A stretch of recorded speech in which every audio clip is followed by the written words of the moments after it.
ikibazo cy'urushako ushatse nawe akakunanira, ikibazo cy'urubyaro abubyaye bakaba ibirungo, ikibazo cy'impfu nyinshi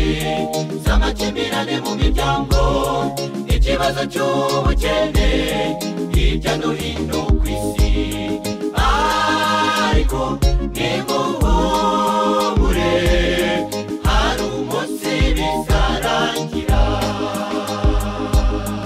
aya marira turira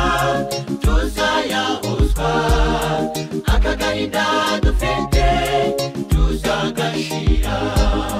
nubwo isi dukina ku mubyimba ikarushaho kudusharirira, Yesu ari hafi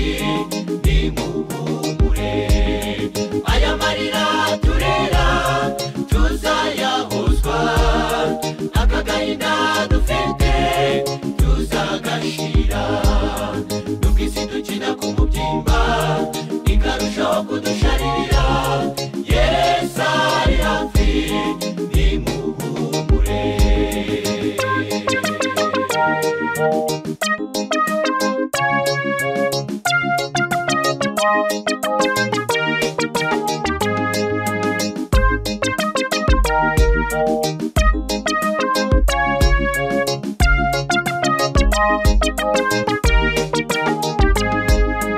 Umuntu aba afite umuryango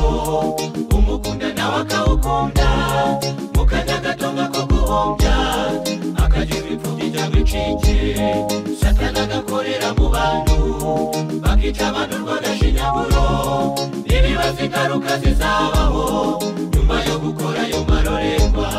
nibaza abo bakoze mu byuma kugira ngo bahemuke bigezaho, Satani acurika imitima yabo